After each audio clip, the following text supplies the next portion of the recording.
We are the Gujarat Technological University.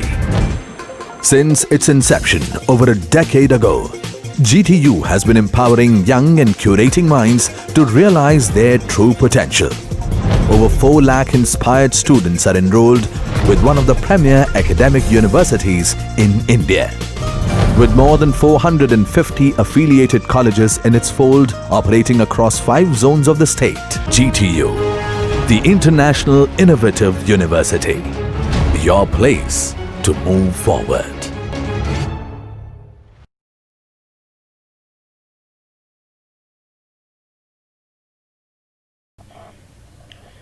Hello everyone, I am Deepak Prajapati, Assistant Professor in Mathematics in Government Engineering College, Modasa. The purpose of this lecture is to discuss some important topics of the subject discrete mathematics. So this is my first lecture in which we are going to start group theory.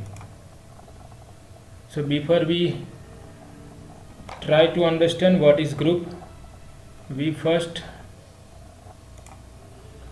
understand some basic definitions required to understand the concept of group.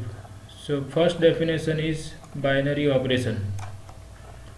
So all of you are familiar with binary operation from your school level. Here we will just recall or we will write the formal definition. So what is binary operation? So friends, we know that if we add 2 natural numbers or if we add 2 positive integers, then their addition is again a positive integer, or addition of 2 natural numbers is always a natural number. So here you can see that we are relating 2 natural numbers by the operation of addition, and the result is again a natural number. So if this happens, that after operating your operation onto 2 members of the given set, and if the resulting member is again a member of that set, then that operation is called binary operation. So this is the formal definition of binary operation.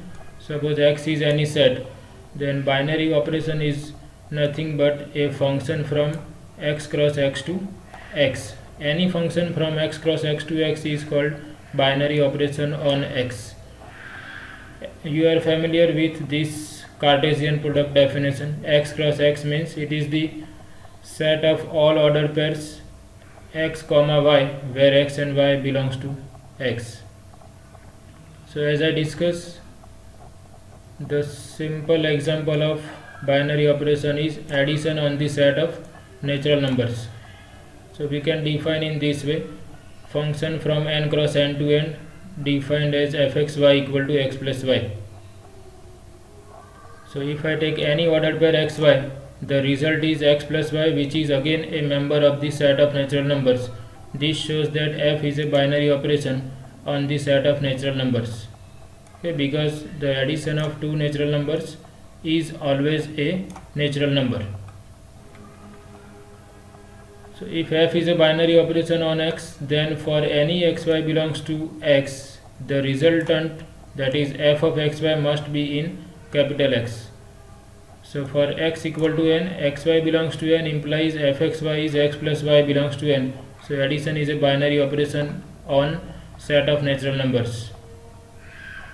In other words, we can say that n is closed under addition. Okay, remember this is another statement for this same statement. Addition is a binary operation on n.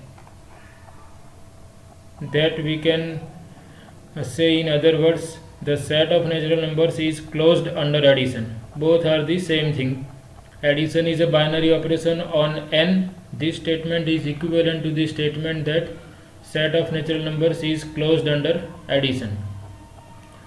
Let us take another example of binary operation. We are considering the same set of natural numbers, but instead of addition we consider multiplication of two natural numbers. So this is a binary operation. If for any two natural numbers their multiplication is again a natural number, so that is obvious. We know that multiplication of any two natural numbers is again a natural number. So multiplication is another example of binary operation on this set of natural numbers. What about subtraction? So instead of fxy equal to xy, if I consider fxy equal to x minus y, so is it true that subtraction of any two natural numbers is again a natural number?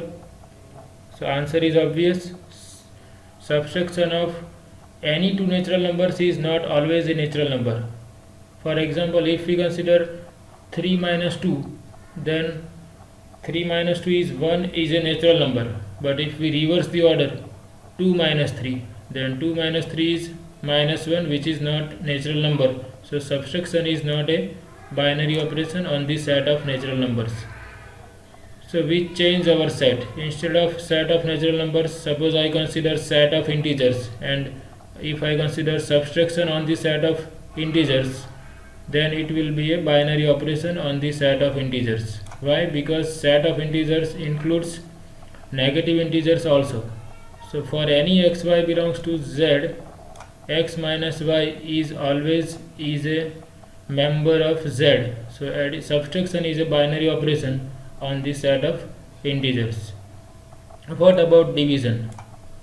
So whether division is a binary operation on the set of natural numbers or on the set of integers. So division is a binary operation on n if division of two natural numbers is always a natural number. So is it true? The answer is no. Division of two natural numbers is not always a natural numbers. For example, 5 by 7. 5 and 7 are natural numbers, but 5 by 7 is not a natural number. That means division is not a binary operation on the set of natural numbers. Similarly, we can say that addition, multiplication and subtraction are binary operations on the set of real numbers or on the set of rational numbers also. Let us take another example of binary operation. We consider universal set capital U, and the set of all subsets of U is taken as capital X. Capital X denote the set of all subsets of this set U. Now this capital X is a set of sets. Capital X is a set of all subsets of U. So how to define appropriate binary operation on this set of all subsets of U? So one operation we consider is union. So union is a binary operation on this set capital X if I consider two sets in capital X, say A and B. So if for any AB in capital X, A union B is again a member of X, then union is a binary operation on X. So we know that if A and B are subsets of U, then A union B is also a subset of U. This means union is a binary operation on this set capital X. Similarly, you can check for intersection. It is obvious that intersection of two subsets of U is again a subset of U.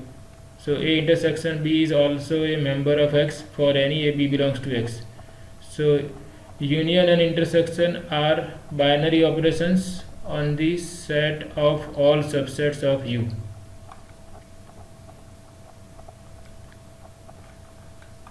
Next example, let capital S be any set, and we consider the collection or set of all possible functions from S to S which are bijective. Bijective means it is 1 1 and on 2. So capital X is the set of all 1 1 and on 2 functions from S to S. and we consider composition operation on this set X. So composition is a binary operation on X. Why? If I consider any two bijective functions, that is, if I take any two members of capital X, then we know that composition of bijective function is always bijective. This shows that capital X, that is the set of all bijective functions, and it is that means composition operation is a binary operation on the set of all bijective functions from S to S. Okay, so this is all about binary operation and its examples. In the next lecture or in the next session, we will discuss about properties of binary operations, and then we will start group theory. I hope you like this lecture. Give your suggestions to improve the lecture. Okay. Thank you very much.